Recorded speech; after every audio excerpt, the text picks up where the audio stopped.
முருங்கைக்கீரை நல்லா இருக்குங்க. ஃப்ரெஷ்ஷாக பறித்து சூப் செய்ய போகிறேன். முருங்கைக்கீரை பாருங்க, இப்போ நானே வச்சு வளர்ந்து வந்துருச்சு. இதிலேருந்து பறித்து தான் சூப்பு செய்ய போகிறேன். ரொம்ப ஹெல்த்தியானது. அதாவது முருங்கைக்கீரை சூப்பு ரொம்ப ரொம்ப நல்லது. நிறைய குழந்தைங்க வந்து அந்த முருங்கைக்கீரையெல்லாம் சாப்பிடவே மாட்டேங்கிறாங்க. இந்த மாதிரி நம்ம அடிக்கடி அந்த முருங்கைக்கீரை சாப்பிடாத பிள்ளைங்களுக்கு, பெரியவங்களாக இருந்தாலும் சரி, குழந்தைங்களாக இருந்தாலும் சரி, இந்த மாதிரி முருங்கைக்கீரையை சூப்பு வச்சு கொடுத்தோம்னா அது குடிச்சிடுவாங்க குழந்தைங்க.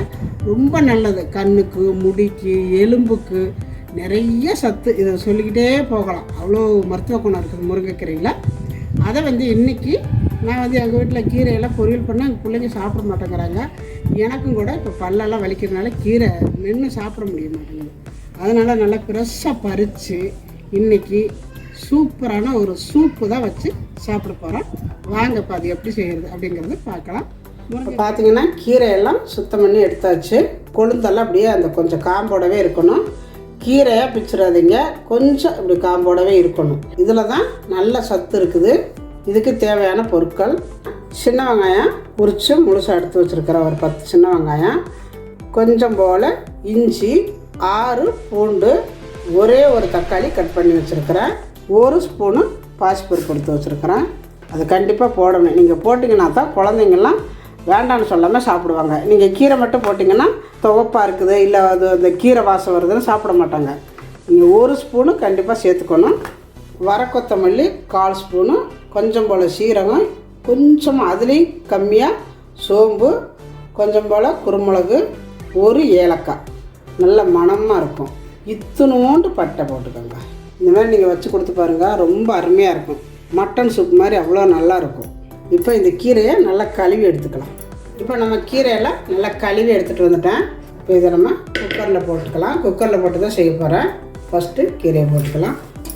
தக்காளி, 1 ஸ்பூனு பாசிப்பருப்பு, பூண்டு, இந்த அளவு நான் இஞ்சி போடுறேன். இஞ்சி கம்மியாகவே போட்டுக்கோங்க. சின்ன வெங்காயம், இந்த ஏலக்காய், பட்டை, சோம்பு, சீரகம், வரக்கொத்தமல்லி, குருமிளகு, இது எல்லாமே போட்டுக்கலாம். கொஞ்சமாக மஞ்சத்தூள். இப்போ இந்த கீரை, இந்த தக்காளி, வெங்காயமெல்லாம் சேர்ந்து எத்தனை பேர் சாப்பிட்லான்னா எப்படி ஒரு 5 பேராவது, 5-6 பேர் சாப்பிட்லாம். கண்டிப்பாக நல்லாயிருக்கும். நம்ம அரைச்சி தான் செய்ய போகிறோம். அரைச்சி செய்யும் பொழுது 5-6 பேர் சாப்பிடலாம். அந்த அளவுக்கு தண்ணி ஊற்றி வச்சுக்கலாம். ரொம்ப கெட்டியாக இருந்தாலும் குழந்தைங்களாம் சாப்பிட மாட்டாங்க. அதனால் கொஞ்சம் தண்ணியாகவே வச்சுக்கோங்க. அப்போ தான் குழந்தைங்க விரும்பி சாப்பிடுவாங்க. பாருங்க, இந்த அளவு வச்சுக்கணும். உப்பு போட வேண்டாம். இதை மூடி நல்லா ஒரு 2-3 விசில் விட்டுக்கலாம். இப்போ இது வேகட்டும், நான் அப்புறம் காட்டுறேன். இப்போ 3 விசில் விட்டாச்சு. விசிலெல்லாம் போயிடுச்சு. ஓப்பன் பண்ணிக்கலாம். நல்லா வெந்துருச்சு. இது அப்படியே வடிகட்டிக்கலாம்.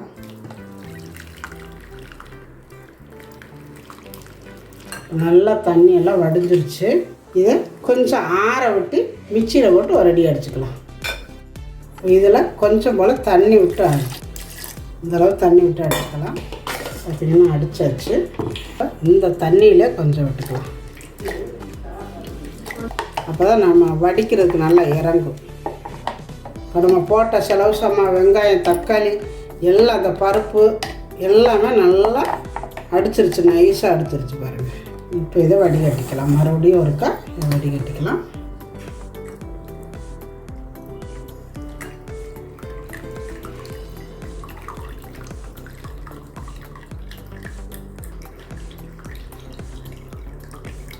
இவ்வளவுதான் சர்க்கரை உங்களுக்கு மிச்சம் வந்திருக்குது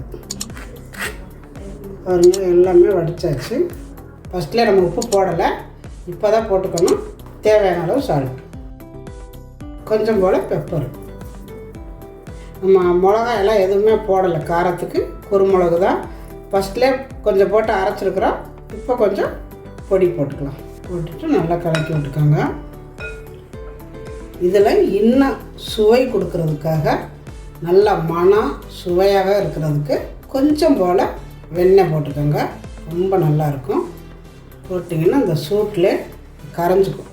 இப்போ நல்லா வெண்ணெயெல்லாம் கரைஞ்சிருச்சு பாருங்கள்.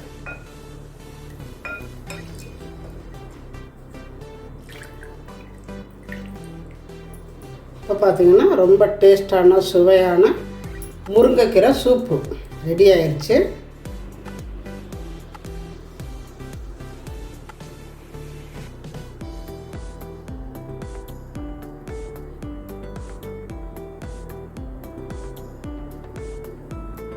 இப்போ முருங்கைக்கீரை சூப்பு சூப்பராக ரெடி ஆயிடுச்சு. அதுவும் ஃப்ரெஷ்ஷாக பறித்து முருங்கைக்கீரை சூப்பு பண்ணியிருக்கிறோம். இதில் வந்து மெயினாக என்னென்ன சேர்க்கணும், என்னென்ன சேர்த்தா நல்ல டேஸ்ட் கிடைக்கும் அப்படிங்கிறத நான் உங்கள்கிட்ட சொல்லியிருக்கிறேன். இப்போ நான் போட்ட அந்த ஐட்டமெல்லாம் நீங்கள் போட்டு செஞ்சு பாருங்கள். கண்டிப்பாக இது அவ்வளோ ஒரு நல்ல மணமாக இருக்கும். இந்த சூப்பு அந்த கீரை வாடை வராமல் நல்லா சாப்பிட்றதுக்கு டேஸ்ட்டாக இருக்கும்.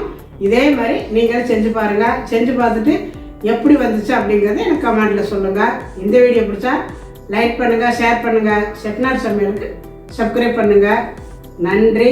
வாழ்க வளமுடன். நான் இப்போ சாப்பிட போகிறேன்.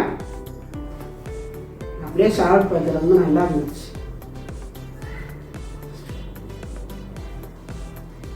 வேறு அந்த கீரை வாசமே வரல. வரும் இந்த நம்ம ஒரு நாளைக்கு அவசர ஆத்திரத்துக்கு சும்மா போட்டுருவோம். அந்த கீரை மட்டும் போடுவோம். அந்த கீரை வாசம் வந்து யாருமே குடிக்க மாட்டாங்க. கசப்படிக்குது அப்படிம்பாங்க. துவப்பாக இருக்கும், இல்லாட்டி கசப்பாக இருக்கும். இது வேறு அவ்வளோ நல்லா இருக்குது. நீங்கள் வேணாலும் குடிச்சு பாருங்க. சூப்பராக இருக்குது.